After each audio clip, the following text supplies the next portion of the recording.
Apologies if the video is too long. I'm gonna make sure that I'm putting everything on timestamps for you guys, faction by faction, so if you don't have time to watch it all in one go, which probably you're not gonna have to, you're gonna know at which faction you've been left.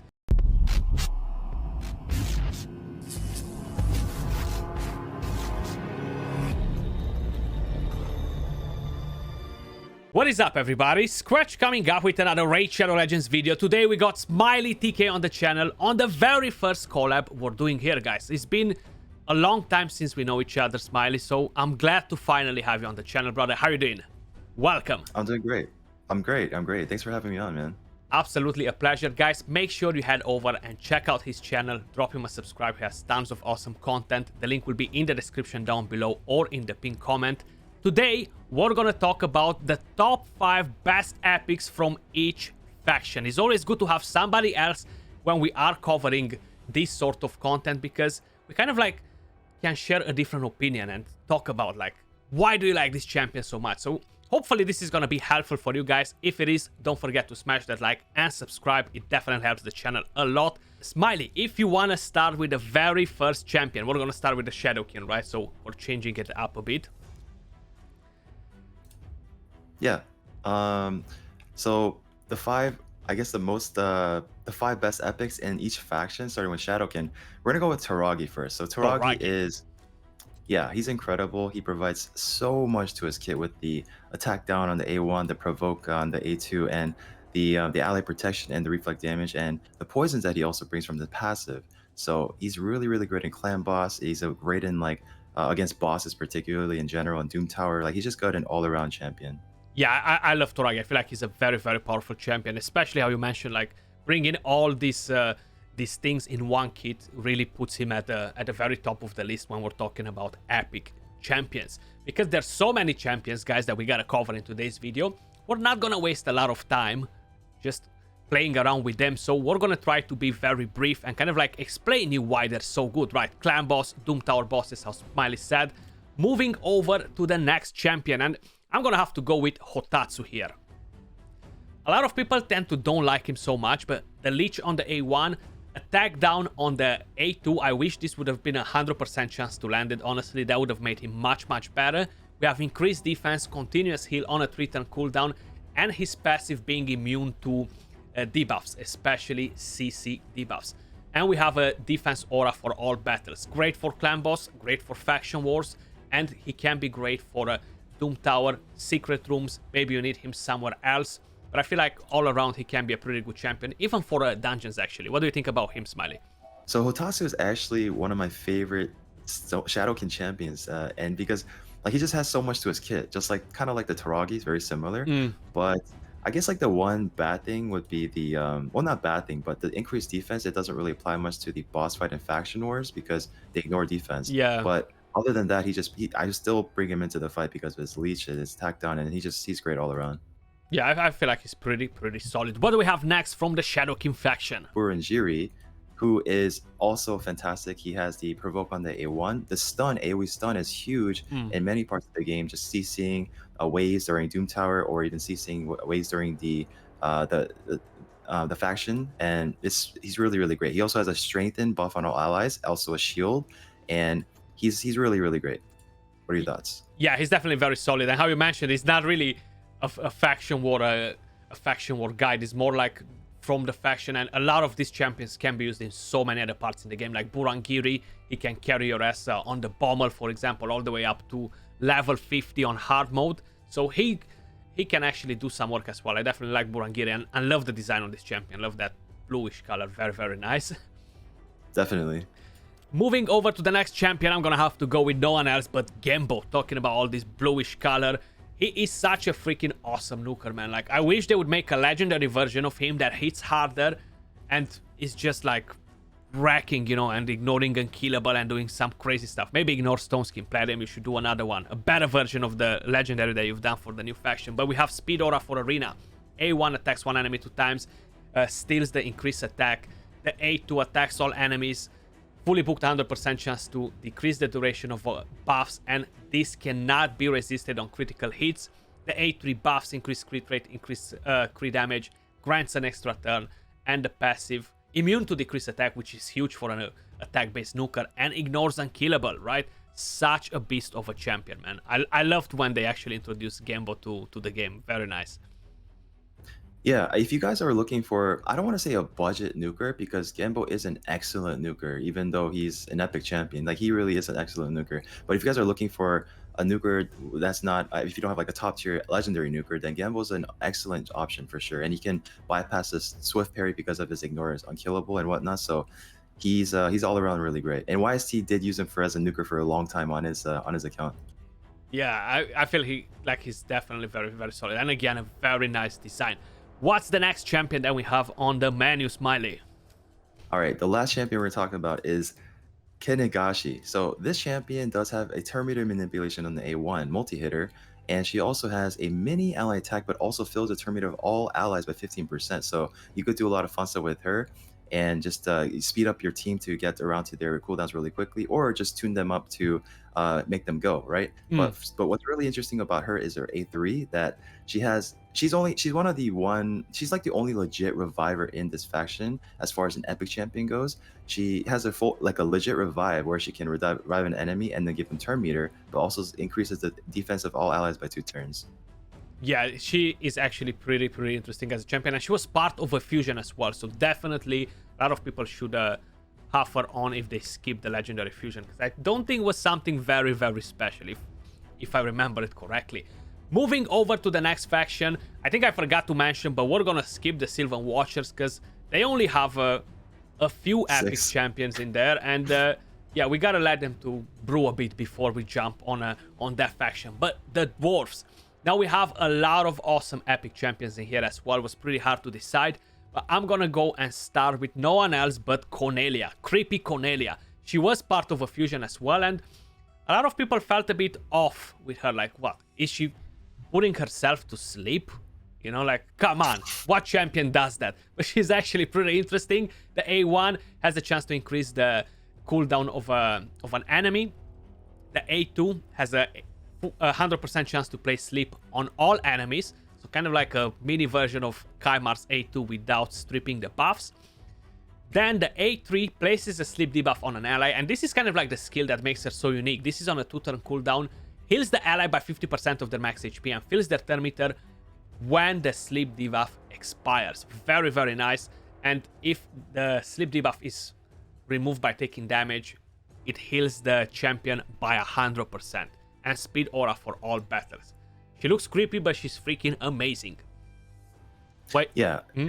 Oh, sorry, go ahead. Yeah, go ahead. I was gonna say, like, what do you think about her, yeah? Yeah, I do like Cornelia a lot. Her A2 is really interesting because she places the sleep on everybody, and whenever they lose the sleep that was placed by the skill, they have a 50% chance of gaining a fear also, and that's going to bump up to a 70% chance once she's fully booked. So it's a little nice backup to have for along with that CC that she's already placing. But yeah, like you said, a mini Kaimar, I think she's really solid, and she could be solid in PvP, she could be solid in wave CCing and the Doom Tower, or just factions, or whatever you want to utilize this ability. But yeah, she's great. Yeah, and I think YST, because we were talking about him before, he's kind of like the Cornelia simp. I think he managed to solo the Bommel quite a bit, up to like floor 90 on normal mode. I'm pretty sure about that. I don't think he got all the way to hard mode on floor 90, but he actually put her to work, you know, so she can do quite a few things. She has a few hidden things under her sleeve, you know. What's the next champion that we have on the list here, Smiley? The next champion on the list is going to be, I mean, this is arguably the best epic in the game, the one and only Geomancer, of course, who is so good in every single part of the game because he provides an HP burn, and he also, the passive is what makes him really special. Decreases the damage of all allies received by 15% and deflects that damage onto each enemy on their HP burn, debuff placed by this champion. And he's just going to be so good in Clan Boss. He's really great in the Iron Twins. The only area in the game you wouldn't really take him would be PvP content, but everywhere else he's just fantastic. He does provide the HP burn, of course, and the A1 is an AoE attack, it's an AoE hit. So if anything, I mean, normally most people would run him in like reflex gear, regeneration set, or relentless or something like that, but I mean, if you want to utilize him in faction wars and throw him in a stun set, or just help him, because stun set plus AoE A1 is just really it's a nice combination. But that just goes to show you there's so many ways you can really build this guy. But he's fantastic all around in like practically every part of the game. Absolutely, Geomancer definitely top notch, like the boss slayer. Like, yeah. Is there a boss in the game that Geomancer can slay? I doubt it. If you put the team up to work, he's definitely gonna wreck it. I definitely think. Yeah, Hydra. He's a boss there as well. Actually, he's the boss in Hydra, not a Hydra. Moving over to the next one, we have Rearguard Sergeant, another awesome epic champion. She did got a bit power creep for the last 1 year or so, I would say, because they're bringing in so many new champions every month, guys. It's hard to keep up the step with them, but we have defense down on the A1, decrease attack AoE on the A2. We're getting a bit of heal back based on the damage that we inflict.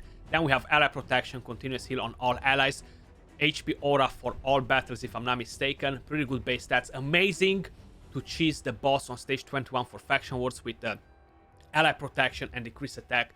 Very nice champion to carry you through faction wars if needed. Great for other places in the game. Super important for the HP Force champions in the Doom Tower for the secret room. Very nice champion to have in there. Just all around, I feel like Rearguard, she's solid. Yeah, I've seen a lot of accounts where people would ask me to do a takeover, and I'll look at the account, and they have a Rearguard Sergeant, but they don't have it built, and they want help with like somewhere like Clan Boss or something like that. This champion is really good in Clan Boss because she provides pretty much everything you want in that against Clan Boss, right? The attack down, the defense down, the ally protection, the heals. Like, she pretty much has it all, and the aura, of course, also. But it doesn't apply to everybody. It's just the Force Affinity champions, but it's still. Yeah, actually, I missed that. Yeah, all around, she's fantastic. I do like her a lot. She's low-key one of my favorite Dwarves for sure. Yeah, she's pretty nice. I like her quite a bit. I used to run her in Clan Boss as well ages ago on my main account, actually. What do we have as the next champion in here? All right, the next champion we have is Runekeeper Dazdirk. Now, this champion is going to provide you Leech on the A1. He's going to provide you the increased attack plus the fill turn meters by 25%, and that's on a 3-turn cooldown. I mean, that's already great in general if you want to use it for PvP. If you want to just fill turn meters, I mean, there's a lot of recurring theme going on right now with like the fill turn meter champions that we're picking. But I mean, fill turn meters is really solid in most content in the game. It helps you get back to your cooldowns faster, enables you to go faster, right, in general. But the one really special thing about him is going to be the remove all debuffs from all allies and heals all allies by 25%. So he's a cleanser and he heals you on top of it. So you can throw him in an immunity set to go up against like a Hegemon or Torment to help you basically not be frozen or just take off whatever's that's on it already. But he's just all around great, fantastic in faction wars. He's also got the ally to increase all ally attack in all battles by 25%. He's definitely solid. Yeah, definitely pretty interesting champion, and I feel like he's definitely underestimated quite a bit. The next champion is going to be Demeter. She is actually so freaking awesome. Mainly for Clan Boss, but you can definitely use her in other places in the game if you need a bit of support. The A1 doesn't do anything too crazy. Attacks one enemy 2 times. The A2 increases the duration of all buffs, decreases the duration of all ally debuffs by 1 turn, heals all your allies, heals them even more, and the A3 gives you block damage and continuous heal on a 3-turn cooldown. Definitely very solid. We have a defense aura for all battles. I feel like she can definitely carry your team even in faction wars if needed. If you need help on some waves anywhere in the game, she can offer you quite a bit of support, including on bosses. Definitely an awesome, and she enables so many crazy Clan Boss teams, right? Yeah, definitely. I mean, there's not much more for me to add there. Like Clan Boss, she's really well known for Clan Boss because she's basically like another man-eater, right? But she brings a lot to the table as well. But one thing I did want to add is that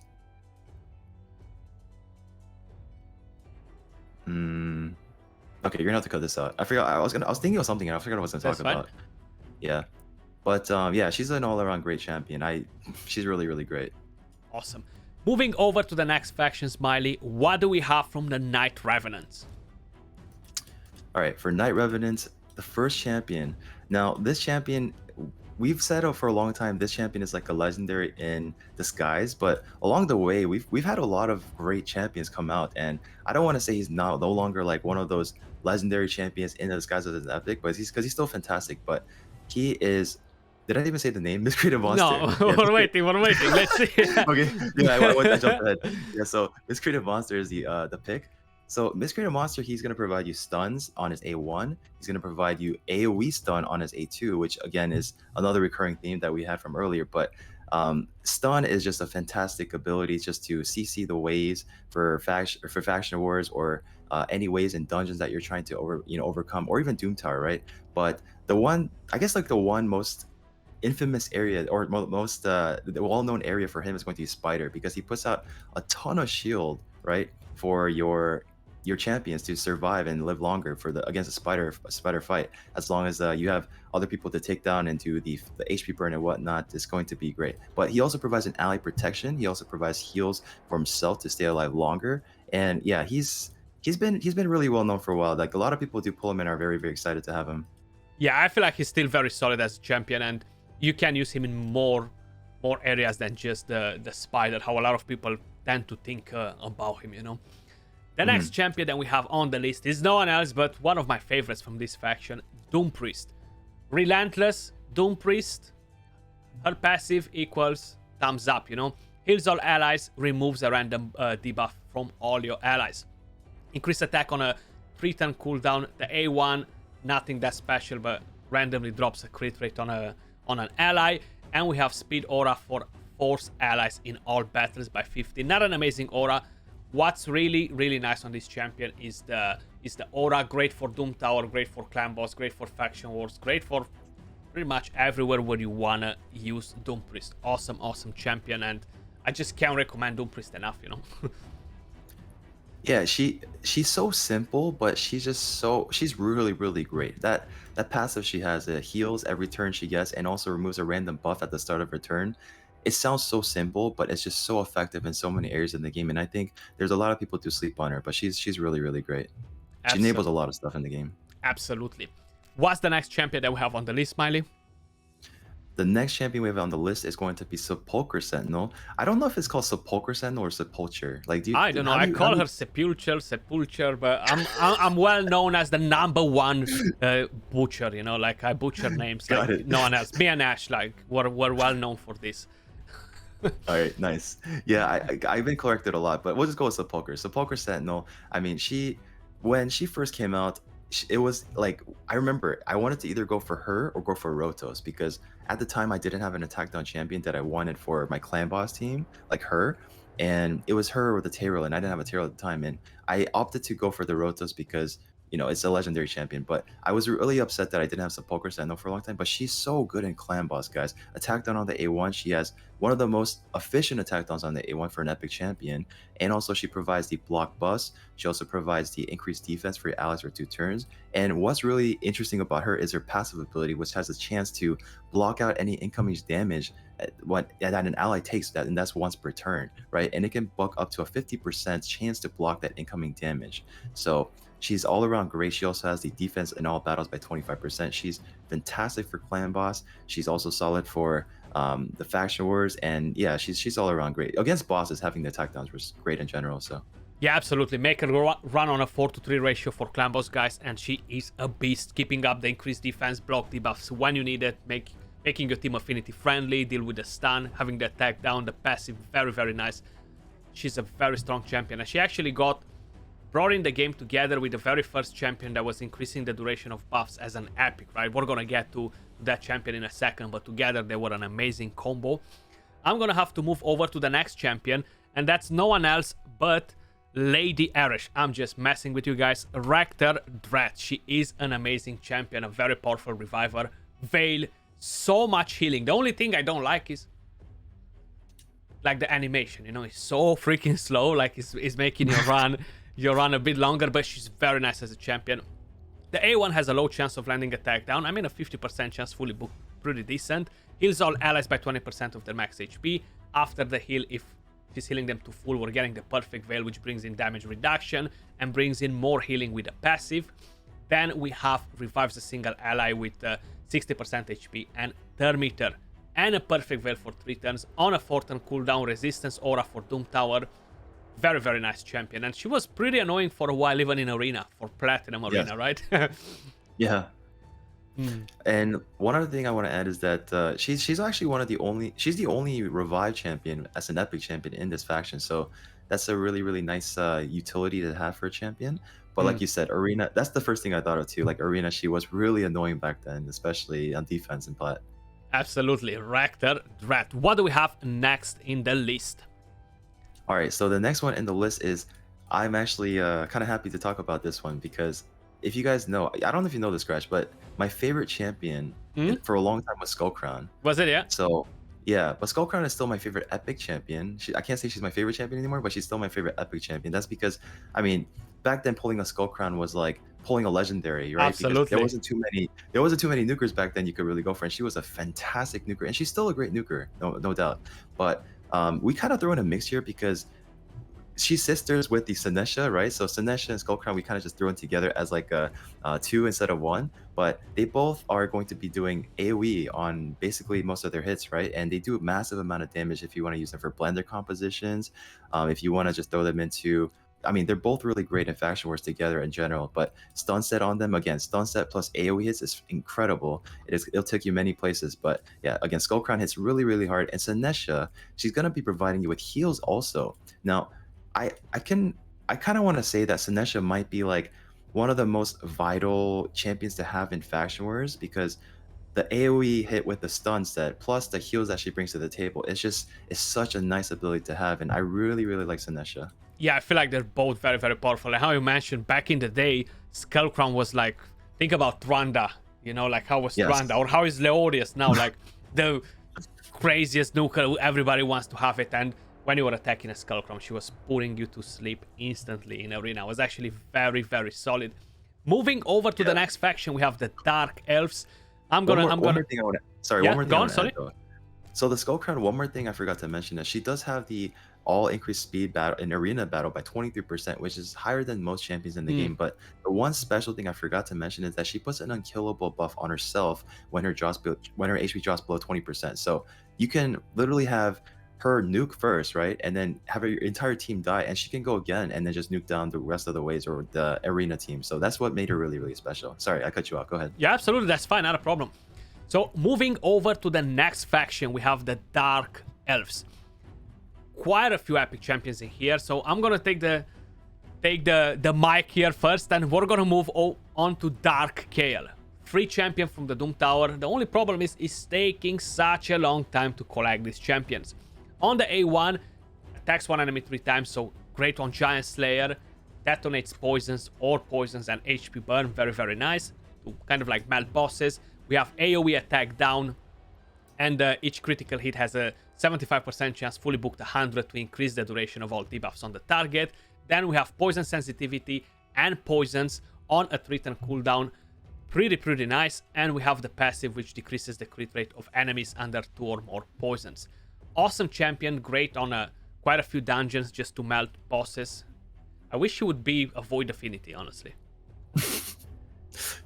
Yeah, I mean, you could argue that Darkhill is the best epic champion from the Doom Tower secret rooms. Maybe like Akoth you could throw in there too. I can't think of anyone else better than Darkhill, right? Yeah, I mean, he's so unique, so awesome at what he does. So yeah, I feel like he could deserve that, yeah, for sure. Yeah, he's so incredible with poisons, and like there's a lot of speed compositions out there for like Fire Knight, for Dragon, because you basically just take him into there, you have him going head to head with the boss, the Dragon fight, and have everyone else on the team die, and it's just going to be really, really, really quick. And I think Oth did make a composition with him with like, I think 38 seconds flat on like a speed run for Space 25. But yeah, he's incredible. Darkhill's great. Awesome stuff. What's the next champion that we have on the list from here?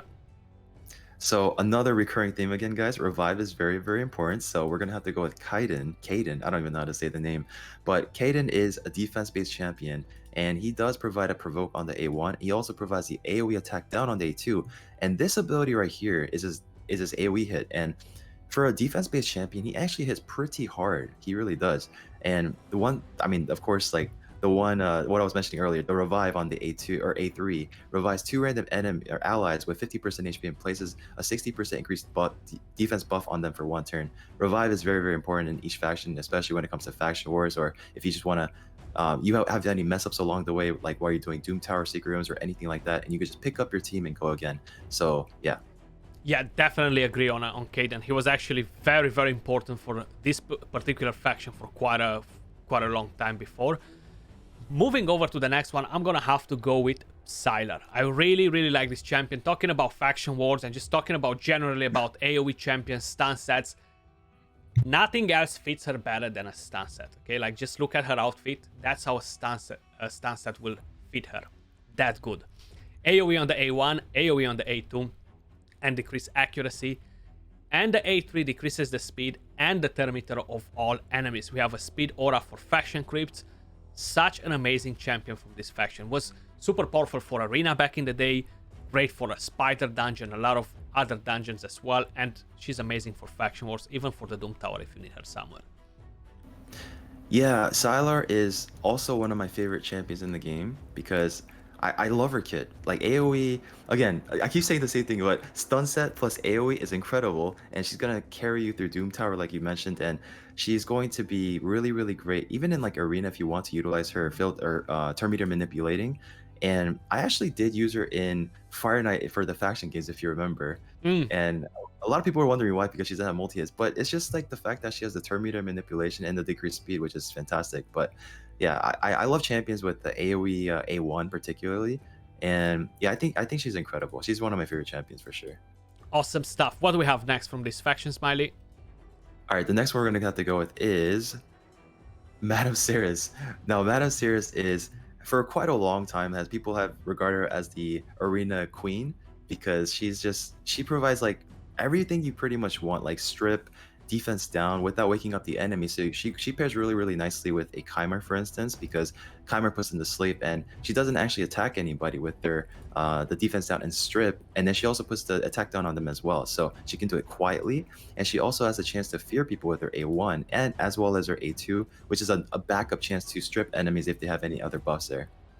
Yeah, definitely. I mean, you said everything that you had to say about Madame Cirrus. Legendary in disguise, still very powerful. She's not at the top of the meta anymore for a Platinum Arena, but she's still very solid for Arena in general. So if you pull her, consider yourself lucky. Talking about champions that can do interesting stuff, Ryan the Conjurer. She is my next champion that we have from this faction, and you can get her from the Doom Tower. Very similar with Madame Cirrus. She strips all buffs, but instead of defense down and attack, she gives you weaken, and then she revives one ally with the A3. She pairs very nice with Echo the Seared, which is another epic that you get from the Doom Tower. And she can pair pretty nice with Euros the Soul Cage, which is a legendary that you get from the Doom Tower. Kind of try to create some interesting stuff there, but very hard to use these champions together in my opinion. Accuracy aura in all battles, a chance to land block buffs on the A1, and she looks freaking amazing. Ryan definitely a pretty interesting champion as well. Yeah, she's very similar to the Madame Cirrus with the strip, except she puts the weaken down instead of the defense down. But yeah, she's great. She's great. Great. Moving over, I think, to the next faction, right? What do we have on the list from the Undead Hordes? All right, for the Undead Hordes, we're gonna have to go with another reviver yet again. We're going to go with the Gorgorab, who is fantastic. Like, he is such a carry for faction wars particularly, but he also can be utilized well for arena because of his aura. And I'm sorry? Yeah, it's fine, go on. Oh, okay. I think something. Yeah, the Gorgrab, he does have the ally increased speed, or not ally increased speed. He has increased ally speed in all arena battles by 23%, but he also has the revive, which is revive everybody, right? And also does fill turn meters by 15% and places increased attack in all buffs or all allies, which is incredible. So he just pretty much has like the full package as a support champion you would want on the team, and his A1 also has a chance to remove a random buff. And he's great in arena, he's great in faction wars, he's great in just dungeon progression. Like, he's just great all around. Yeah, he's definitely the OG Arbiter. Before Arbiter was in the game, he was the GOAT. The next champion we have on the list, Seeker. Another awesome champion that fills the turn meter. Seems like Smiley gets all the revivers, I get all the ugly champions. But basically, Seeker, guys, provoke on the A1, increases the turn meter by 30%, increase attack, grants an extra turn, which makes him viable for 2-to-1 ratio teams in clan boss, makes him amazing for arena because the 30% turn meter is huge, and then the passive makes him again great for arena, heals the champion by 20% HP, and places a 60% increased defense buff on all allies for 2 turns when hit with a critical hit. We have a defense aura for arena battles, put him in the lead, use him in 3v3 as a go second team with some other nice champions that we have on the team, and he's not gonna let you down. You're definitely gonna be clapping some enemies in there. Seeker has been good so long, and he's still really, really good. Like when he first came out, and even up to now, he's just incredible. He unlocks a lot of unkillable teams out there because of his A2. He's like really, really unique because he fills turn meters by 30% of all allies on a 2-turn cooldown, essentially. Like it's on a 3-turn cooldown, but because he's getting an extra turn, it's technically on a 2-turn cooldown, which is there's no other champion that does that, right? So really, really incredible. Like you said, provoke the arena for the passive that he has. He's great. He's really great. Yeah, Deacon does it a bit similar, but only half of the turn meter, so he can't really compare with him. What's the next champion that we have on the list, Smiley? The next champion is going to be a very, very similar version of a royal guard, but different affinity. We're gonna go for the husk. I got you on that. I was like waiting. I was like, okay, he's definitely gonna go for husking here. Go on, yeah.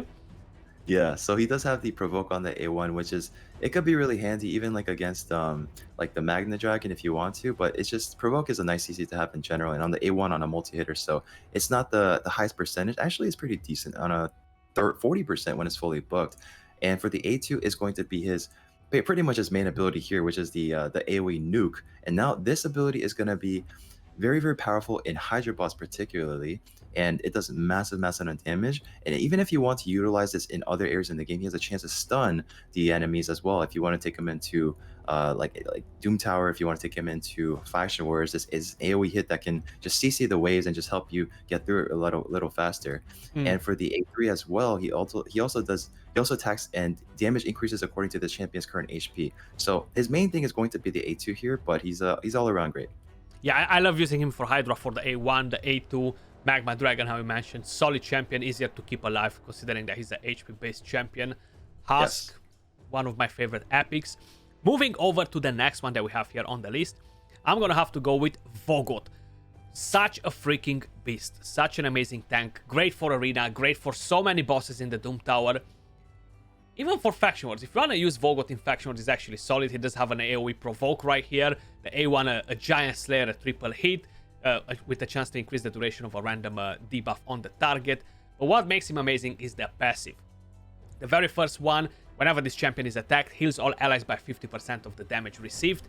The second one has a chance to land Leech when he's attacked. The whole idea with him is that he can carry your team, he can keep your team alive, so you gotta make sure you are keeping him alive as well. So either you're gonna build him on a curing set, either you're gonna build him on a deflection for the Bommel if you are using him there, either you're gonna build him on a regen, so like this he stays alive too, because once he dies, maybe your team is not gonna be as safe anymore. You know, what do you think about Vogot? I actually built 3 of these guys for Bommel. I have 2 built as well, yeah. Yeah, he's so good. He just like anytime he takes the damage, like he just heals up the whole team again. It's just he's great. He's really great. Like people even use him for PvP on defense, and I remember back then, just kind of similar like the Rector draft. He was kind of annoying on defense also back in the day. But yeah. He was actually. I remember when he got released, we were like, oh my god, we're gonna be unkillable now. They're not gonna kill us. Well, it happened. It happened, guys. What is the next champion we have on the list, Smiley? All right, the next champion on the list is Mausoleum Mage. Now, this champion is going to provide a lot of buffs. So this is something you can utilize to combo with like a Seer, because Seer also strips all the buffs and she benefits off of that by doing more damage. But if you want to just use him as a straight support champion, he provides the increased crit rate buff and also increased defense for all allies. Also places a block defense or block debuff for all allies for 1 turn. So you can build champions with less crit rate if you want to utilize this to do more damage with the other abilities, or like the crit damage and stack that a little higher, or the stats. But for the A3 right here, so he's going to remove all the debuffs, another cleanser basically, right? He also heals, but he also has a chance to fill turn meters if 2 or more debuffs are removed from the ally.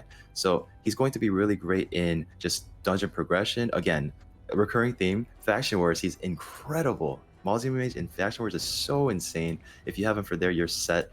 And as far as heals goes, as far as support goes, you're good.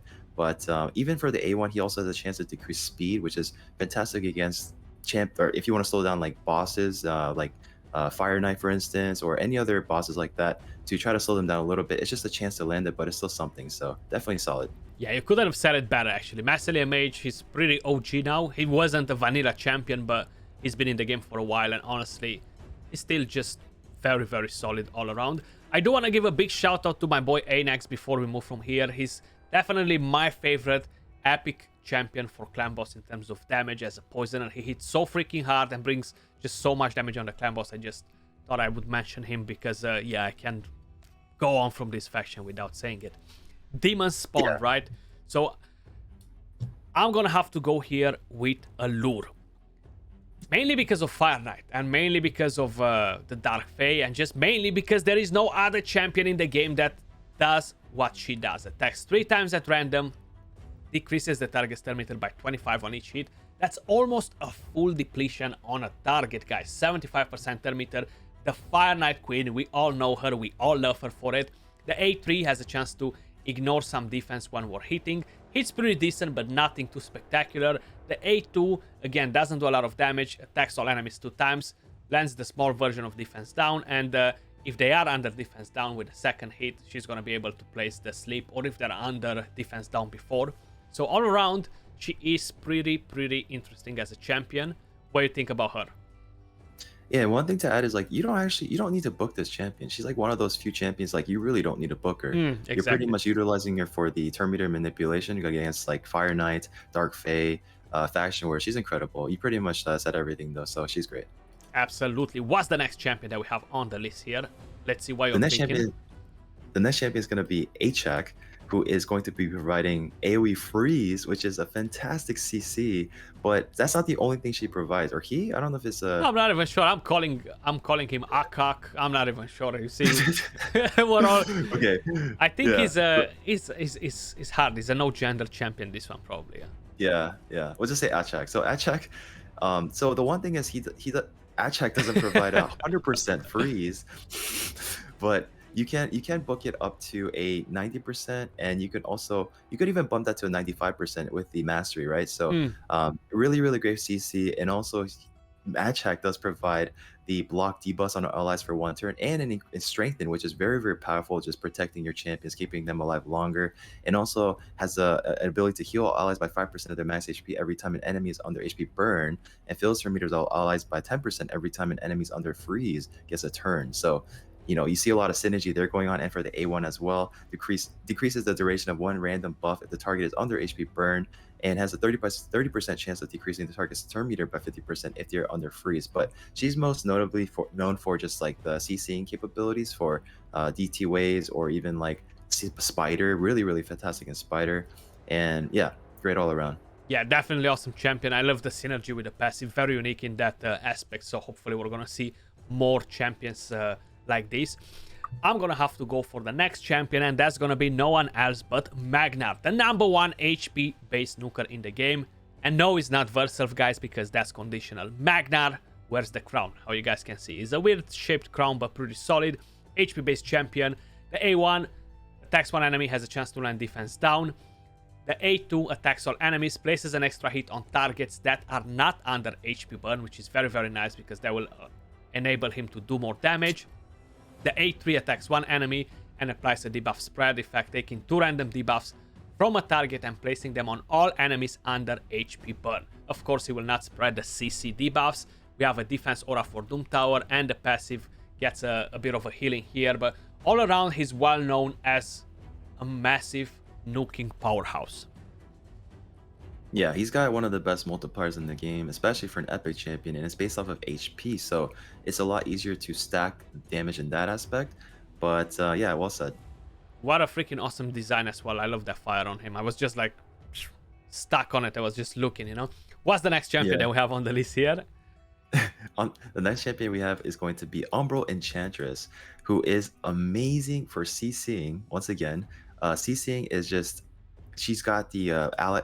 She provides a provoke on on the entire enemy and places unkillable on herself to help her keep alive. And it's just incredible. You could utilize this in Spider even for her to take all the damage while the rest of your team gets in their turns and takes care of the Spider. But she also has a attack all enemies and has a 100% chance when fully booked of block bust debuff for 3 turns, and that's going to be great even against like for Hydra boss, because block bust is really fantastic there. And yeah, she's great all around, even for faction wars. If you want to not have the CCing capability for Doom Tower. I mean, we keep talking about Doom Tower, and like there's a lot of recurring theme with what we're talking about here. But most of the champions here, well, you try to go for like the kits that are really like utilized in a lot of aspects in the game. But she's great. Yeah, absolutely. Like that's kind of like the whole thing, because people are pulling champions, right? And they're like, okay, what can I do with this champion now? Like, can I use this champion only in Doom Tower, only in Faction Wars? So it's good to kind of like mention where we can use them, because hopefully that's something that will help the people out. But how you mentioned, block debuffs on a 3-turn cooldown for 3 turns, provoke AoE for 2 turns, such a beast of a champion. The next one right here is gonna be Dar the Hungerer. The only epic reviver in the faction, was part of a fusion as well, and a massive carry. Like, the A1 has the chance to place a stun on a single target, the A2 reflect damage, continuous heal, and a bit of an extra heal on a 3-turn cooldown. This skill can be used on the Fire Knight if you're looking to progress through the game. Reflect damage actually helps to knock down the shield on the boss once the boss is gonna hit you. They count as hits. Then you have the revive on the A3, revives to random allies with HP and 50% turn meter on a 4-turn cooldown. Defense aura in faction crypts. Pretty strong champion, I would say. Mainly you can utilize it a bit as a progression champion and prioritize it for faction wars, tag team arena early on and stuff like that. Yeah, for progression, he's got a fantastic kit. Like for support champion, he's got a great kit. Moving over to the next faction, right? What do we have on the Orc faction? All right, for the Orc, we're gonna be going with Duck, who is very unique in the aspect that there's only a handful of champions that can provide an AoE attack down and defense down in one ability, and it's on a 3-turn cooldown. So even better than, let's say, of like a Tomb Lord who does other things, but we're talking about this skill ability alone, right? So there's only one other champion off the top of my head, or 2 actually, maybe 1 that does the defense down attack down on 3-turn cooldown, which is the Stag Knight. There's also Mana Circes on a 4-turn cooldown, of course. But yeah, let us know in the comment section down below, guys. Is there any other champions that do AoE attack down, defense down that we're not remembering, or I'm not remembering? Absolutely. Can you think of anybody? Not really, actually. Not on a 3-turn cooldown, no. Yeah, but he also provides the provoke on the A3 for 1 turn on a target enemy, and yeah, this guy is fantastic all around. You can pretty much use just the A2 alone, like without even looking at the rest of his kit. The A2 alone is going to be really fantastic in Clan Boss, pretty much every single part of the game, even PvP if you want to utilize that, right? So he's just a great all around champion. Absolutely, I can agree more with you. He's definitely very solid. Moving over to the next champion that we have here, I'm gonna pick the big guns in here. I'm gonna go with the big guns with Seer, the obvious choice, you know. A lot of people don't have a Seer and they feel the pain, you know. They feel the pain because they know how powerful Seer is, and funny enough, she only has 2,800 reviews. I would expect a champion like this to be loaded with reviews. She deals so much damage on PvE waves, guys. She's kind of like the queen for it. There are only 2 very solid options. Either you go with Calvalaxes and Poison Detonation, either you go with Seer when you're farming waves and looking to progress to dungeons, Doom Tower waves, just waves generally, you know. She can be used for Arena too because she strips all the buffs, then deals damage. So if you're giving her a lot of buffs and the enemies, they have quite a few buffs, she can potentially deal a pretty decent amount of damage. Increases crit rate on all allies, weaken on all enemies. That's on a 3-turn cooldown, and the A1 has a chance to grant an extra turn. True, I can't speak anymore, but Seer very nice as a champion, and wish you luck to all of you guys to get her. Yeah, she is so insane. Like, I remember on my free-to-play account that she was one of the first epics that I pulled on my free-to-play account, and she took my dragon team from like stage 10 to straight to stage 20 dragon. She's so crazy. Like the damage she provides from the karma burn is insane. Definitely, she's a very solid champion all around. What do we have next on the list here, Smiley? All right, it seems like I'm taking most of the resurrect champions. Well, you got the Duro the last one, but that's okay.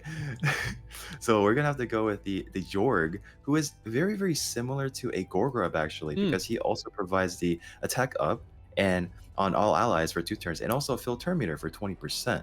Very very similar to a Gorgrab, but the old Hermit Jorg is going to be providing an HP burn on the A1, which is going to be fantastic against even like clan boss or any bosses for that matter. So really fantastic. But he also, what makes him very similar to the Gorgon once again is going to be the revive. Now he doesn't revive the entire team, but he revives 2 random allies with 60% and fills their turn meter by 40% and places a perfect veil on them. And there's not too many revivers that are like viable in the Orcs faction. Like of course there is someone like the Shaman, of course, that we all got in the beginning. But yeah, he's one of the legit revivers in this faction. absolutely. I feel like old Hermit Jorg. I like the champion. He's actually pretty nice even for arena early on for progression. The next champion that we have here on the list, guys, is gonna have to be no one else but Sandless Survivor. And the reason why I'm mentioning her with so much passion is because I mentioned her before without saying her name. She was added to the game together with Sepulture Sentinel or Sepulture, and she was the very first champion to increase the duration of all ally buffs as an epic champion. The A1 has the chance to provoke, and the passive makes her great not only for clan boss, but makes her great for arena as well in go second teams, or can be annoying in defense because she places ally protection buff on all allies for 2 turns when an ally HP drops below 50, and places a block damage buff on this champion for 1 turn. So place her in the last slot in your team. Make sure you're keeping her safe, and if you want to counter her, just use block buffs, and pretty much job done, But she's a very nice champion too. Yeah, she's really great in just keeping your team alive, basically, right? Even in like I remember people use her in like defense arena. I found that really annoying too, kind of similar to like the Vogoth in a sense. But she's really well known for clan boss tunes because she can increase the duration and whatnot. So she's really great. Yep. What is the next champion that we have here on the list? Now, the last champion we're going to talk about is Frask, who's pretty straightforward. Just you build them with 100% crit rate, and just as much you stack him with as much HP as you can, and he's going to be providing a lot of heals for your team, and that's going to be really. He's one of the better healers in the game. Really, really great for Doom Tower, particularly, and he's just really great for faction wars, and he just helps your team to stay alive with his hits here. Yeah. Yeah, definitely. I feel like Rask is a very solid champion, and he can provide tons and tons of healing. Moving over to the next faction. We're gonna give a big shout out to Liburga. She's an awesome poisoner from the Doom Tower, but by the time we're all gonna get her, we're gonna get old and stuff like that. Moving to the Skinwalkers. Now here is not such a hard job to pick the best epics in my opinion, because there are not that many amazing, but I'm gonna start with my boy Basher. I feel like he's a pretty solid champion. He's not as powerful as he used to be before, but he was very nice for arena ages ago because there weren't many options like his skill, and he's still very powerful for wave control, very powerful for faction wars, attacks all enemies, increases the cooldown of all of the target skills by 2 turns. A mini warlord on a 3-turn cooldown. The A1 has a chance to land weaken, the A3 attacks at random and has a chance to land block buffs. Pretty nice champion. Yeah, you could. He's like a mini warlord basically, or a mini Yumiko without the reduce the cooldown of your champions. And yeah, he's great. He's really great. Even for like faction wars, arena, like you said. Very nice OG champion, I say. But he's still really solid right now if you pull him.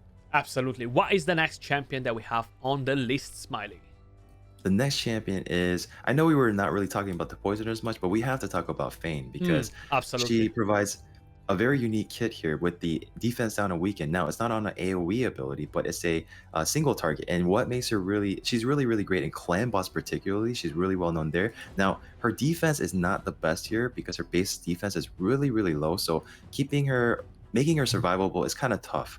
But as like your main poisoner for like like an unkillable team, she can definitely make you one key a team with the right setup with everything, and is very comparable to even like you could even say like she might be better than a Venus as a main poisoner, but she gets the raw damage that she provides as well. But she's able to one key like a Draco Marth if you have the right composition around her. But she also provides a lot of poison. She also has a chance to steal turn meter. Now that doesn't work in clan boss, of course, but multi-hitter And yeah, the attack down as well on the A2, which is very, very nice if you do want to build without the unkillable team. It's going to help you survive a lot longer in the clan boss battles. But against bosses in general, she's a great poisoner and great kit. Absolutely. Finch is definitely very solid, and she is actually doing more damage than a Venus in a comp. Roughly with like 5 to 6 million per average if you give her the exact same gear, you know, to kind of like focus it as an idea. The next champion that we have here on the list, you know what? I'm gonna steal it from you this time around, and I'm gonna go for the Reviver. So we have Hoforus the Tusked, the Hippo. That's how I'm calling him. And he was so needed for this faction, guys. Like, for people that just started recently playing the game and we have all these Revivers in all the factions, this was not the case 1 year ago. It was so hard to complete some of the factions, and this was one of them that really needed new champions, and it still needs more champions. It feels like Platinum doesn't really like the Skinwalkers because we're barely getting any new champions in here. The A1 has a small chance to land a stun. The A2 increase attack, increase crit rate on all allies on a 3-turn cooldown. That will help you with the damage a bit. And the A3 revives to random allies with a 50% HP, fills the Terminator to 50%, and a strengthen after the revival on a 5-turn cooldown. Great to carry your asset in Faction Wars. Great for progression if you need it early on to have a revival and stuff like that. I feel like, yeah, spot on with this epic. Yeah, the only legit reviver in this faction, right? As far as epic goes, I don't think there's even one for legendaries. Yeah, I think. Oh no, I guess Uko is one. Yeah, for epic champions, he's like the only reviver, legit reviver. So definitely. Yeah, we pretty much covered everything. What is the next champion that we have on the list here? All right, the next champion we're going to be talking about is Steel Skull, who is a very OG champion who has the multi-hitter with the poisons on there. He's kind of similar to an Aox, but a little bit, it's very, very similar actually. But he does have a multi-hitter with the poisons for on the A1. He also provides remove all debuffs from metallic, so he can cleanse and then heal them with the A2 single target.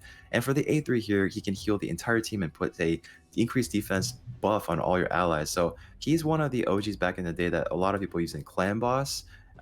Still really great there, but I mean, there's just so many champions that come out nowadays that there's a lot more utility and a lot more versatility you can go with. But Steel Skull is fantastic in Faction Wars. Like every time I see someone needing help with Faction Wars, I see the way they build a Steel Skull, I just say, all right, just take your Arbiter gear, throw it on your Steel Skull, and just go, because he's going to just wrap back around to his abilities really quickly and just keep healing the team. So yeah, he can do it like that. I remember the old days with Steel Skull. He used to be part of my Clan Boss team, and manual because his AI was so busted, he was just not cleansing and stuff like that. But I definitely remember all the old days with Steel Skull. The next champion that I'm gonna pick from this faction, Smiley, is gonna have to be Taurus. Like, he enables quite a few poison detonation comps. I like the whole idea of his kit. You can make him as a stun target in Clan Boss if you make him run on a 4-to-3 ratio. And this champion receives damage equal to 99% of his current HP and places 4-5% poison debuffs on all enemies for 2 turns. Very, very nice skill right here that can help you with a Xavia, with a Lena Rail. You do have to reset the skills, but he definitely enables quite a few teams for waves. yeah, he was the original like poisons person to set up the poisons before Cavalix came out, right? Yep. It's very similar, but he has to do it on an ability rather than a passive. Yeah, definitely. He was pretty interesting. Moving over to the next faction, right? I think we are ready to jump over to Lizardmen. What do we have in here? What's your first pick? So for the Lizardmen, the first pick we're gonna go with is Jareg, who is fantastic in Doom Tower, fantastic in Clan Boss. He has the attack down on the A1. It's not as well, I guess it's decent. Yeah, it goes up to a 60% when it's fully booked. And for the A2, he provides an ally protection and an increased defense buff on all allies for 2 turns, helping you stay alive a lot longer, of course. And he's really simple, actually. His passive places a continuous heal buff on an ally whenever an ally loses 20% of their max HP in 1 hit. Very, very simple champion. Just provides the attack down. He tries to keep your team alive, and that's pretty much it. But he's great. Yeah, he's actually very powerful, how you mentioned in Doom Tower, especially for his passive. Then he brings the attack down too. I actually have done a guide on a team for the Griffin today with him, and he's definitely spot on for a lot of places in the Doom Tower, and he used to be pretty solid for Clan Boss as well. I'm gonna have to pick no one else but Venomage. Such a powerful champion. She can solo a lot of things in the game. She can solo the secret room, she can solo the dragon, she can solo even the ice golem if I'm not mistaken. All around a very, very nice champion. So on the A1, she kind of like activates poisons, right? She has a chance to activate poisons. The A2 attacks one enemy. We have defense down, decrease attack if the target is under poison debuffs. With the A3, she lands poisons and heal reduction. And the passive brings in a damage reduction from enemies that inflict damage when they're under heal reduction. Accuracy aura for all battles. If you have a Venom Mage, definitely do not sleep on her, guys. Build her. Yeah, she can pretty much solo almost every content in the game, right? As far as dungeons goes, she's great. I've been calling Venom Mage a he for the longest time, and my viewers keep commenting and they keep trying to correct me and shouting at me. Venom Mage is a she, not a he. And so like I have to okay, Venom Mage, she is a great poisoner. Like you said, I mean you pretty much covered everything, but yeah. Yeah, she rocks actually. What's the next champion that you want to pick, Smiley? All right, the next champion we're gonna pick is Aox, who is, I mean, I covered the Steel Skull earlier, and Aox, a very similar to the Steel Skull with the multi-hits on the A1, provides the poisons, very similar there. And so this is where it switched up a little bit. So for the A2, Aox attacks an enemy and heals all allies by 10% of their max HP, and there's going to be a pretty decent heal here because heals each ally by an extra 2.5% for each debuff on the target. So you can bump that up to a 10% with the book there. But it's going to be a nice healing ability here for sure. And for the A3, now this is where it differs from the Steel Skull. Puts in attack down on all enemies for 2 turns. Also provides a decrease each target's turn meter by 20% and places a 30% decreased crit rate debuff on the target for 2 turns if they have 50% or more turn meter after the turn meter decrease. So what makes him really special though is going to be the passive ability here. Increases the duration of random debuffs on the attacker by 1 turn when attacked, occurs once per hit. So Aox became really popular. Like I really liked Aox for a long time, even in Clan Boss, but he really shined once the Iron Twins came out because you can extend the HP burn off of the Geomancer. You can extend the poisons if you have that on the team. Like Aox is kind of like a staple in the Iron Twins along with the Geomancer.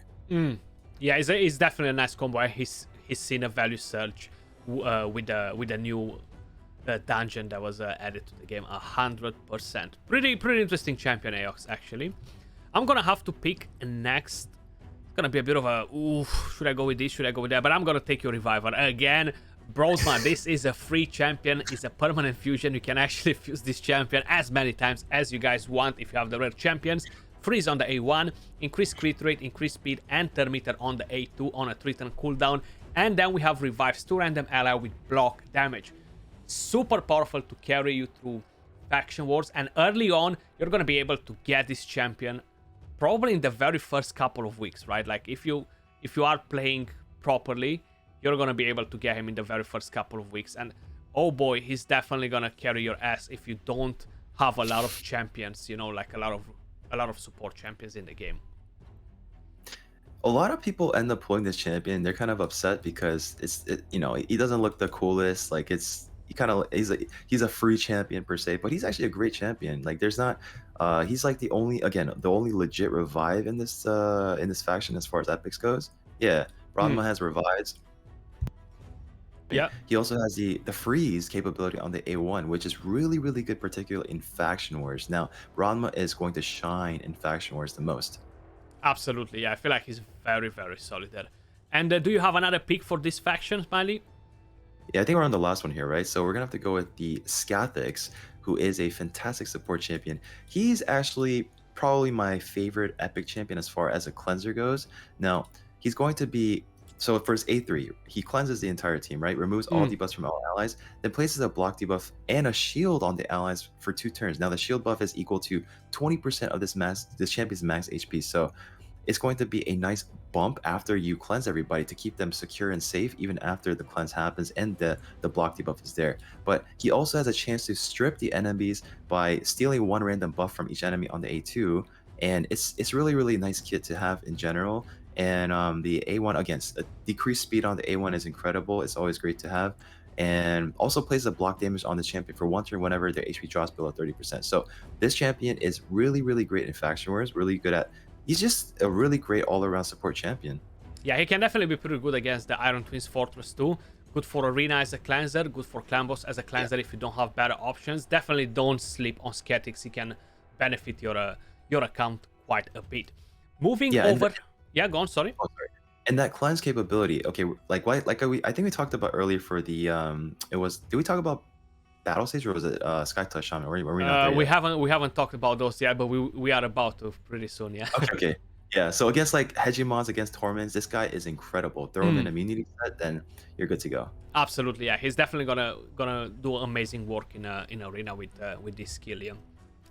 So moving over to the next faction, we're gonna have the Orgyns tribes, right? So here we have quite a few epic champions actually, and it seems like I'm about to start it here, and I'm gonna go straight on Ugo because that's where my mouse click is.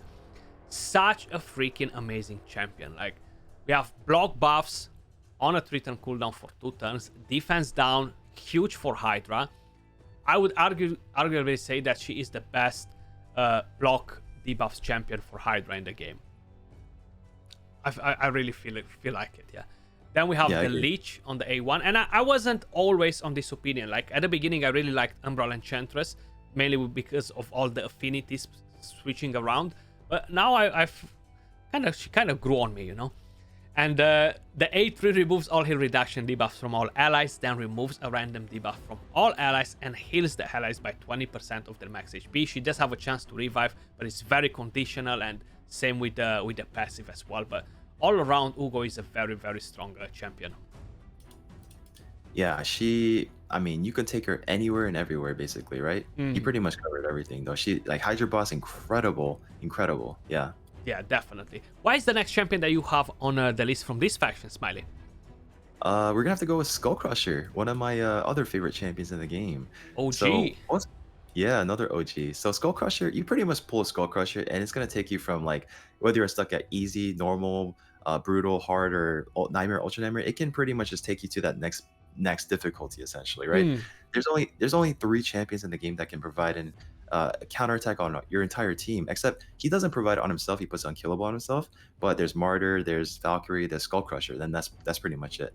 But yeah, really, really great for a clan boss. You could even utilize it for like places like Fire Knights or just dungeon progression. Now the runs are going to be a little slower because those animation times will add up with all the counterattacks going on, but he can still help your team stay alive a little longer because of the ally protection he also puts up.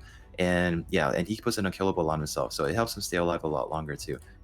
Definitely, I feel like he's a pretty solid champion. And how you mentioned, a very rare champion because of the counter attack buff. The next champion that I'm gonna pick from this faction is gonna have to be Man-Eater. Very obvious choice here. We have attack down on the A1. It can be AoE if the attack is critical. Fully depletes the Thermometer with the A2 and steals it basically. The A3 enables so many clan boss teams. Block debuffs, unkillable for 2 turns on a 5-turn cooldown. Very, very nice champion. He hits pretty hard as well in clan boss, so I feel like Man-Eater was definitely a massive game changer when they introduced him in the game. Yeah, when most people that play and are looking for a clan boss team, they're looking for a Man-Eater, right?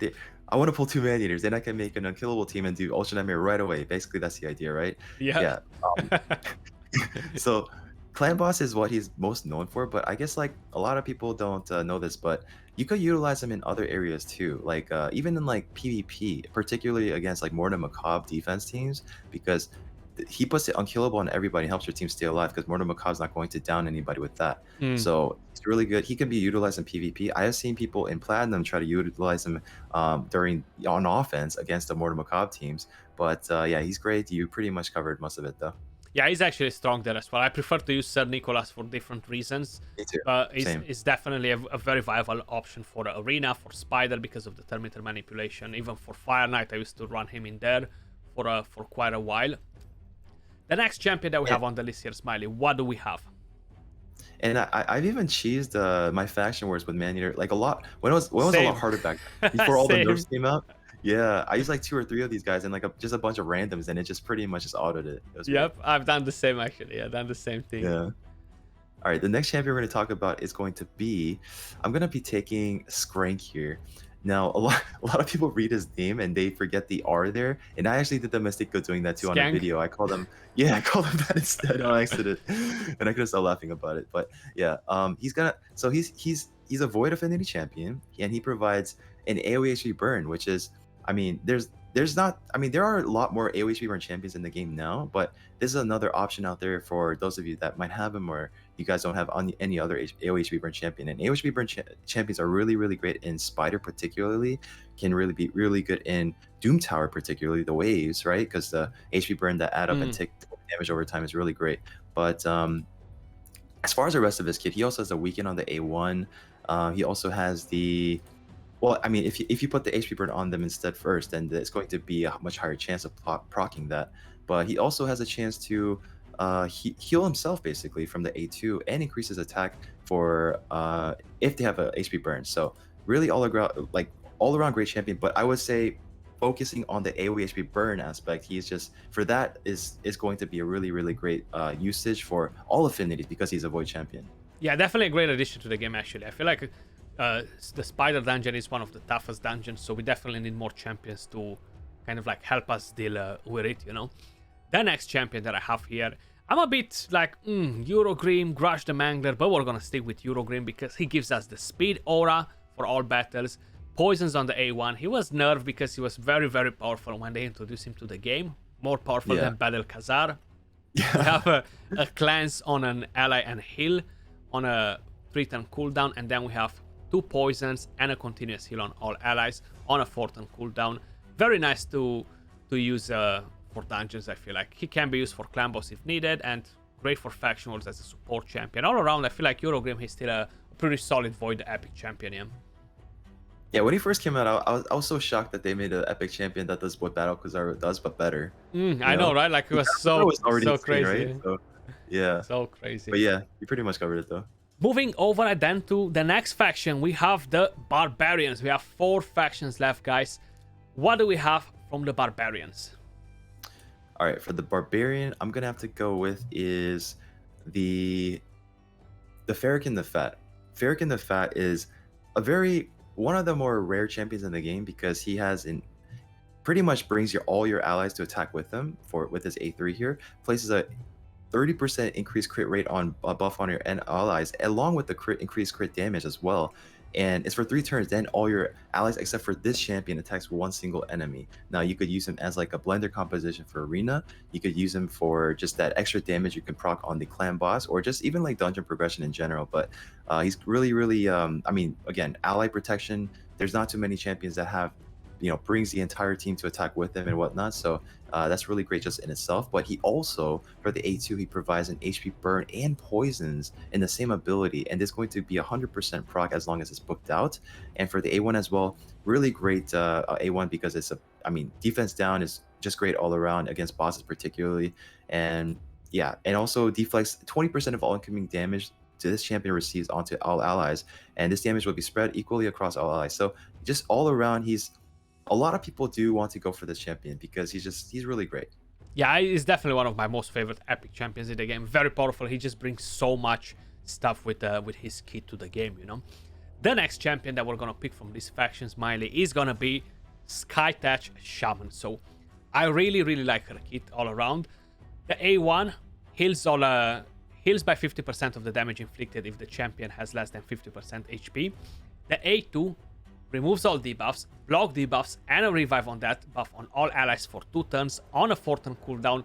Great for Hegemon, great for Torments. Like when I started using this champion in Arena a very, very long time ago, she completely changed the way we looked at some of these champions for Arena. Like the OP champions, Torments. We looked at Hegemons, like was so hard at that moment in time to deal with these champions. So she was very, very nice for that. And the heal that we're getting from the passive is actually very, very nice, The only thing is that she can fear herself or place decreased speed on herself. So you kind of need her on immunity to start with, just to kind of like give it an extra push that you gotta have faction wars, arena. Not great for clan boss because of the passive, Yeah. And like one of my favorite things about her is going to be the A1. Again, AoE on an A1 plus stun set, match made in heaven, guys. But I mean, besides that though, like you said, really great against the Hegemon and the Torments, of course. And yeah, back then she was really, really incredible, particularly against those type of teams that we always like wanted to have a better chance of fighting against, right? Yeah, she was definitely the queen at what she was doing. What's the next champion that we have on the list here? All right, the next one here is going to be a free champion, guys. Haikatoon, Oh, nice. which you get on day 30, right? Mm-hmm. So this champion, I know a lot of people like might have the champion and just end up crunching her because she's just someone you get along the way for free in 30 days, right? But she's actually really, really incredible. She's got the increased ally speed in all battles by 90%, so that makes her viable for just dungeon progression and particularly arena. So there's not too many options you can get for the increase or the better speed for the aura, other than like I guess I forgot the name of that rare champion, the free one you get. Spirit Host. Dark Host. Yeah, Spirit Host. But yeah, hers is a little bit lower, right? But yeah, she also I mean, has they don't really compare. yeah. But as far as the rest of her kit, she has the fill turn meters by 15% and increases speed by 30% in all allies. So she's going to help your team enable to go faster, right? You can help people catch up to the speed wise, and she enables a number of a lot of unkillable teams as well, or clan boss teams in general out there. So really fantastic champion. She's got the decreased speed on A1 as well, and the 50% chance of decreasing the turn meter by 50% on the A3. She's really great. So don't crunch her, guys. Make sure to hold on to her because she is actually really, especially for the faction wars if you haven't gotten there yet. But she's really great. Yeah, you never know when you need her, and definitely you should keep her at least in the vault if you don't want to use her. If you already summon a better turn meter booster, an awesome champion to start with actually. I'm gonna have to pick another champion that is kind of like free if you're putting in the work for it, the work hours, kind of like a job from 9 to 5. Jamarsa, right? You can get her from the referral program. And on the A1, attacks one enemy, she has a chance to sleep. The A2 heals the target ally, fills the turn meter. She pairs very, very nice with Crochnam, which is another champion from the referral. Pretty hard to get. You're gonna have to do a lot of referral accounts or invite a lot of friends that are planning to stick in raid. And then we have Revive All Dead Allies with 30% HP and 30% turn meter on a 5-turn cooldown. A very nice revive, but the passive is what makes her unique. Whenever an ally uses an active skills, has a 20% chance to decrease the cooldown of that skill by 1 turn. Pretty interesting, and a defense aura for all battles. Yeah, guys, if you want a nice boost to your account, this champion is free, and you can just make some referral accounts and get them to, I think it was like level 10, right? Just level 10 to get to there. Yeah, it's actually pretty easy to get her compared to the rest, you know, like where we are. Yeah, level 10, yeah. Yeah, so I mean, if you are looking for a nice support champion, she is definitely that. Yeah, but onto the final champion is going to be, so there weren't too many, I mean, there were some other ones we could have gone with, but I just, it's like we just felt like out of the bunch, this is the next best one that we could pick, and it's going to be Armina. Now, she does provide the AoE defense down on the A2, but it's a little bit more unique than like the regular AoE defense down, because she also has a chance to steal 7.5% of the turn meter from targets under the decreased defense but debuffs. So it's a little bit more unique in that aspect, but she also has a chance to stun a target on the A1. And she also has more turn meter manipulation on the A3, decreases the turn meter of all enemies by 20%, and again, also has more opportunity to stun if their enemies are if their turn meters are fully depleted, that is. So, Faction Wars, incredible. Like wave CCing, incredible. Just if you need an all-around defense down champion, incredible. Yeah, she's all around a nice champion. Great for faction wars, how you mentioned. She can actually help you quite a bit in there. Moving over to the next faction, we have the Sacred Order. I think it's my turn to pick as well, so I'm gonna be greedy and take one of the obvious choices in here. I'm gonna go for Godseeker Aniri, just because I like to use her quite a bit, you know. So on the A1, she heals the ally with the lowest HP. The A2 attacks all enemies, heals all allies, then decreases the duration of all buffs on the enemies and increases the duration of all buffs on the allies. Very similar with what Sandless Survivor does, just more heal and a couple of spin-offs on the skill. The A3 revives the dead ally with 50% HP, fills the turn meter, and resets the cooldowns of all the skills. The passive, on the other hand, kind of like increases the amount of healing, and then whenever an ally is about to die, it kind of stops that ally from that with a revive on that, bringing him back to life instantly, you know. And that's actually very, very nice, because she used to be a bit of a pain in the A4 arena as well when she got introduced to the game, right? Yeah. I mean, she is a beast. Like, she's not a support champion per se because it says she's a defense champion, but she Mm. is a beast support champion. Yeah, I mean, you pretty much covered everything though. There's not much to say. She's so OP that she's even carrying a Cardiel on her shield, you see? Easy. Yeah, yeah. Easy. what's, what's the next champion then that you have from this faction, Smiley? All right, the next champion. I'm just like looking at this list right now, and you could make the case that, man, Sacred Order epic champions. So as far as, many, like, right? So many. Like, I'm looking at right here. It's an entire screen, Yeah. dude. And like the five that we picked, they're all so powerful too, right? Mm. There's just a great selection of champions here.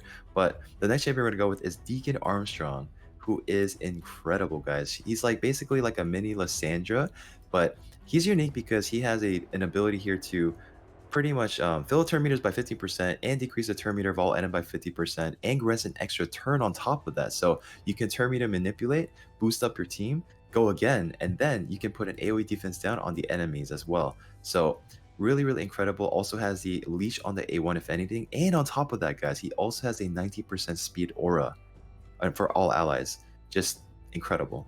Absolutely. Like, when I got him on my free-to-play account, he just enabled so many things on that account, man. Like, I love Deacon Armstrong. Very, very nice progression champion. Definitely top-notch epic.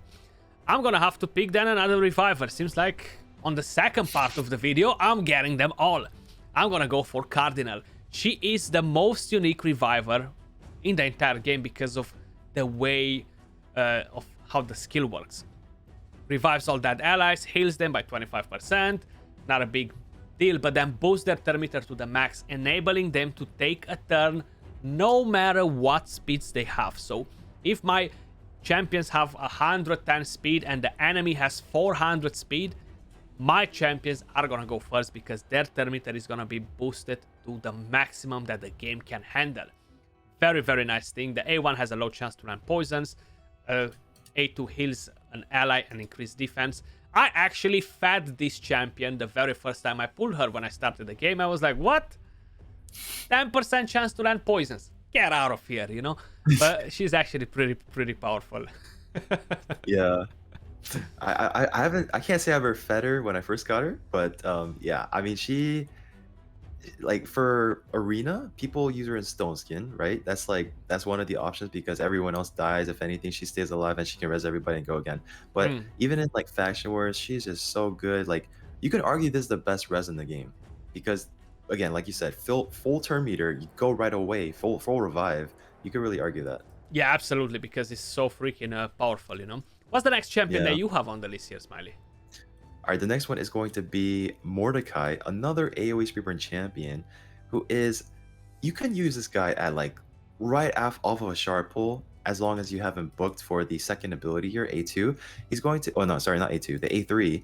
He's going to be providing AoE HP burn on all enemies for 2 turns. It also increases attack. So the thing that's really cool about Mordecai is that he doesn't have to attack to use his ability, so that means you can actually use this particular ability. You can place the HP burn on any affinity, even if it's a bad affinity, because it's a placement and not an attack. There's a difference.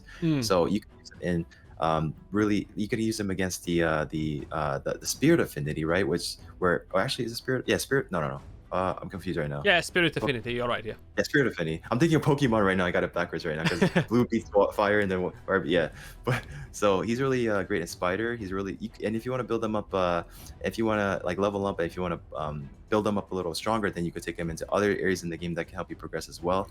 But even for the A2 right here, has the chance to decrease the turn meter of all allies by 15% and fill turn meters of all allies by 15%. So another very similar what we just talked about just now, like the Deacon, in a sense, very similar there, except he doesn't get an extra turn. But I mean, he's got the AoE burn, which is a huge, massive ability in itself. For the A1 as well, has a chance to decrease the target's turn meter by 10%. A mini version, not really like, not similar to the double hitters like we talked about earlier, but still really great. Yeah, great champion. Absolutely, Mordecai top notch as well. And I think I have one left. It's pretty hard choice, because we have so many awesome epic champions in here. It's not gonna be Anchorite. I'm gonna go with Inquisitor Shamael just because he's so unique, right? Like, Anchorite is a nice champion, but he's not as unique as Shamael.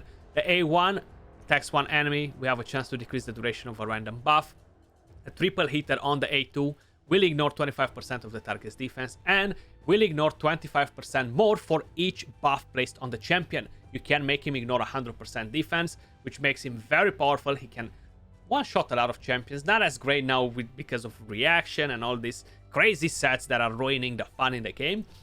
The passive is what makes him amazing for Hydra, great for the Dark Fae, because he can remove the fear or true fear from allies instantly, you know. So that's a very, very nice thing to have all around. And a lot of us got the benefit of using it when like it was absolutely busted in Hydra Boss before that change that happened, the update, right? Right, yeah. Yeah, that was a lot of fun. But Inquisitor, I mean, he could hit pretty hard too, even if you want to use him as like a single sniper to take out like the Siphi for like a Doom Tower wave fight or something like that. So he does hit pretty hard, but most people do utilize him in the Hydra Boss because he's just a beast there, right? An absolute beast. Absolutely, but how you mentioned, very good to take a Siphi down on the Doom Tower on the half floors is actually a very nice champion for that. Good call on that, Smiley. And I think we're moving over to the next faction. We have the High Elves. What is your most favorite champion from here? Like, which one you like the most? Like surprisingly, there aren't too many epic champions as far as High Elves goes, but I mean, there's definitely quality epic champions here, right? So the first champion we're gonna go with is, I mean, I gotta go with Royal Guard. Royal Guard is incredible. If you're looking for like a massive damage dealer for waves, Royal Guard is going to be that, but he's going to be providing very similar to a Cold Art, except he's going to do it AoE. Massive damage on against bosses, particularly because his damage is based off of the enemy max HP, and he's got that as an AoE ability there. But for his A3 as well, he also has a quad hit, and that's going to be providing decreased speed, which can be utilized in like places like places like, I mean, Hydra Boss could work there too, but I was thinking more like Fire Knight, right? That could be really good there against that, because most people do run him there.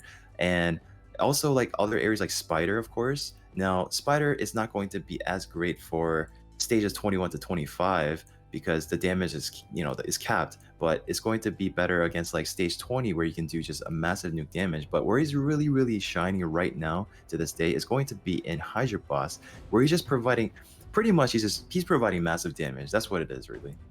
Yeah, Hydra Boss, Fire Knight, and Dark Fae. I really like the champion in all these parts, and great for progression in all the dungeons, guys, especially Spider Dragon, while you're moving all the way up to stage 20. The next champion that I'm gonna pick from here, I'm actually gonna go with Andrisia. I feel like she's an awesome epic champion. The A1 has a chance to land decreased crit damage, pretty unique on an A1.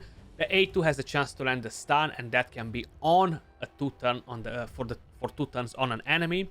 The A3 has a chance to decrease the duration of all enemy buffs by 2 turns, and increases the duration of all increased defense buffs on all allies by a turn.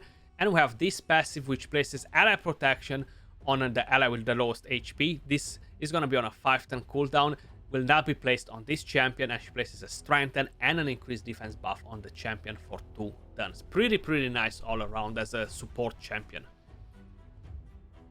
Yeah, you pretty much covered everything. Great support champion. What is the next thing that we have from this faction, Smiley? The next champion we're going to go with is Tyrell, who is a fantastic all-around champion. He has the AoE defense down. It's on a 4-turn cooldown, of course, but he also has the attack down as well on the A1, which is fantastic against... Most people uses him as like the main attack down champion for clan boss back in the day, like an OG champion, I guess you could say, right? Yeah, he's... Yeah, definitely great in clan boss. Now he did... a lot of people did. I mean, there's a lot more attack down champions that came out along the way, but back in the day, it was just him and just pretty much like no one else. Basically, that was pretty much it. I mean, there was some legendary options also, but as far as epic champions go, he was it. But he also provides a turn meter manipulating on the 3rd ability here. Test when enemy decreases the target turn meter by 50%. If the target fully depletes the turn meter, then we place a stun on them as well. So this is going to be very nice in general, but where he's also really known for is going to be, you can actually take a Paragon and a Tyrell and Lifesteal gear and just pretty much cheese 12/7 Nightmare campaign. And yeah, I mean, great progression champion, great for clan boss, great for faction wars. He's great all around. Yeah, that's actually a good call out with the campaign. Him and Paragon, they can definitely do it pretty nice. The next champion that I'm gonna pick from this faction is gonna be Vergis. Very nice champion. Like, he does so much stuff. Defense-based champion, attacks one enemy, has a chance to land a reflect damage on a random ally for 2 turns. Then we have continuous heal, increased speed, reflect damage on a target ally for 3 turns on a 3-turn cooldown with an ally protection buff on all allies and an increased defense buff on this champion. Like, oh my god, he does so much. Then the passive places a shield on this champion whenever he loses a 10% or more from his max HP. Then a continuous heal buff on this champion for 2 turns every time their HP drops below 50 on a 1-turn cooldown. Increases ally defense in all dungeons by 33%. What a beast of a champion. This guy can solo Scarab King. You throw him in like a destroyer set basically, and you're pretty much good to go. Like, or I mean, you could throw him in was it destroyer set? Was it? I actually don't remember. Destroy actually, because set. I've been playing. It is destroyer set, right? Yeah. Yeah, yeah, because he was my cheese to beating Scarab King a long time ago before I got the Urost, and Yep. it's been quite some time since I got that. But yeah, Vergis can literally solo the Scarab King fight. Yeah, he's just such a great carry all around for other content too. What's the Yeah. next champion that we have in here, Smiley? So the last champion here we're gonna be talking about is the Battle Sage, who is very similar to the Skyta Shaman, very similar to the Scathix we talk about, and is mainly going to be the cleanse that she provides and attack up on all allies for 2 turns, and also removes all debuffs for all allies. So the one thing is she doesn't put a block debuff on everybody, which is that's like probably the only disappointing thing about this, which is why a Scathix or a Skyta Shaman is more, I guess, more of an ideal option. But she does provide the attack up, which is different. But she also has a way to she also puts a revive on death buff on an ally for 3 turns, and I mean that's another nice extra ability. It's not quite an instant revive, but it's like a fail safe, I guess you could say. But again, another theme we're going back to again. What I love to talk about, guys, A1, AOE, stun set. It's really nice, right? It's a nice thing to have, just in the your back pocket, if anything. But she also has the speed aura in all battles by 90%. So decent, very decent champion for sure.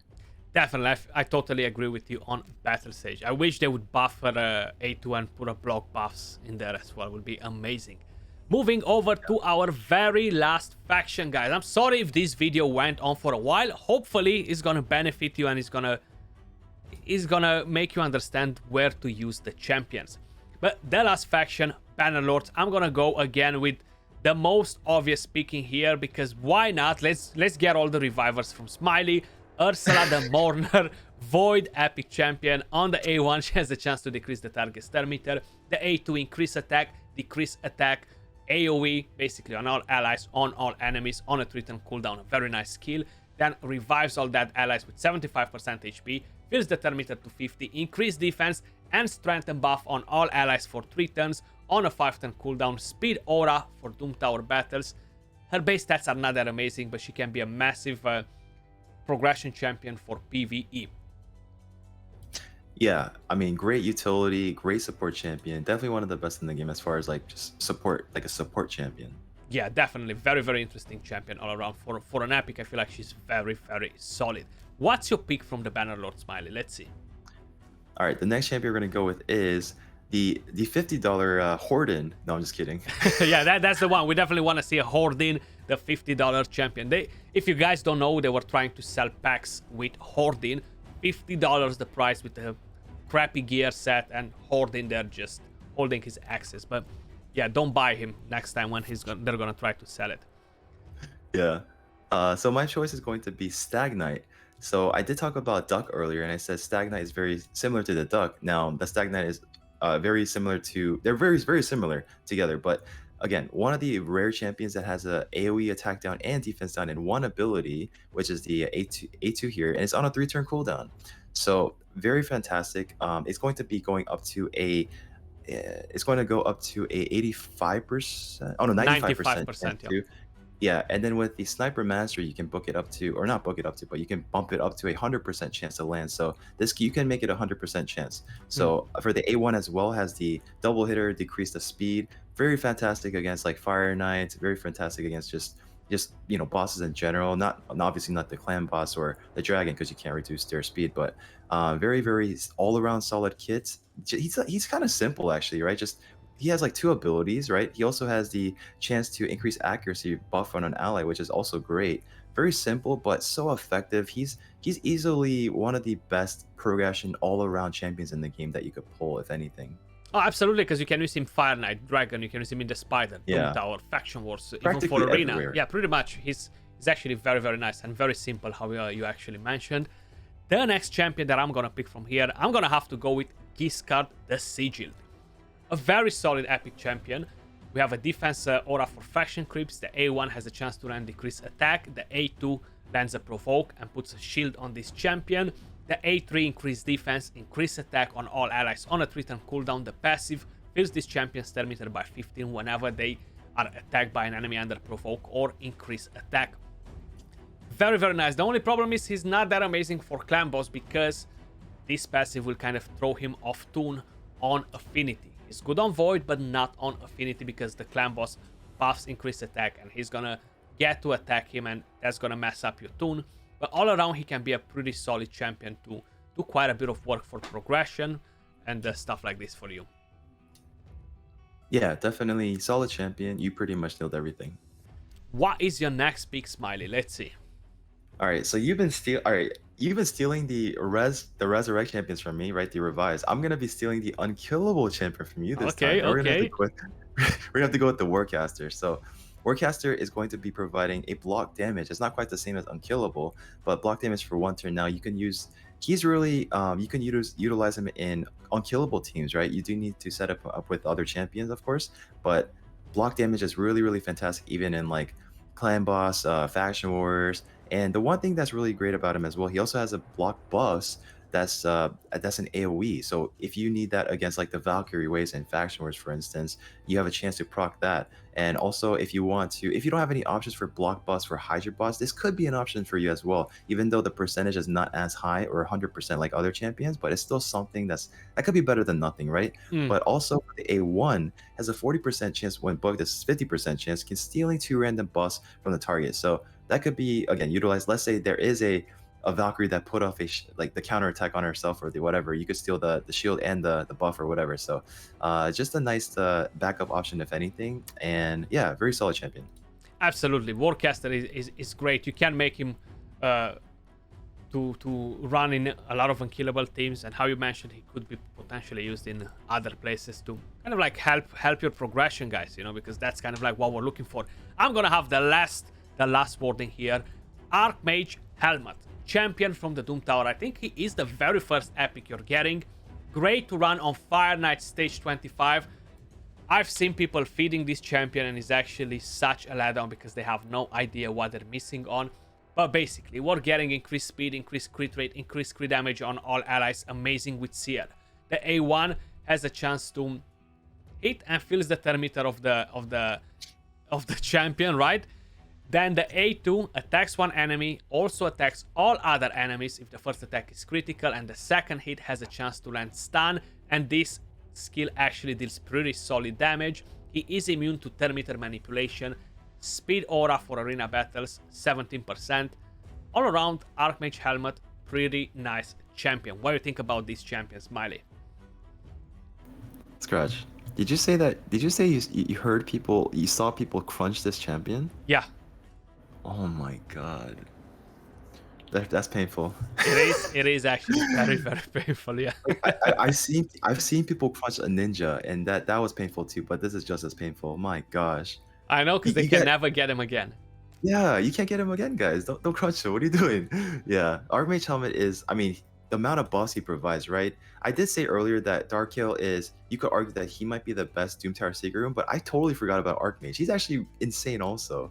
He has a chance to stun the entire team basically, right? And the amount of buffs he provides, really amazing for comboing with like a Seer. I mean, yeah, he's fantastic, really great. Absolutely. Well, Smiley, was a pleasure to have you on the channel, guys. Hopefully you enjoyed the video. Don't forget to go and subscribe to Smiley's channel. The link is in the description down below. Apologies if the video is too long. I'm gonna make sure that I'm putting everything on timestamps for you guys, faction by faction, so if you don't have time to watch it all in one go, which probably you're not gonna have to, you're gonna know at which faction you've been left. But that was all for this video. Much love, appreciate all of you guys watching, and I'll catch you all soon in the next one. Peace. Have a good one, guys.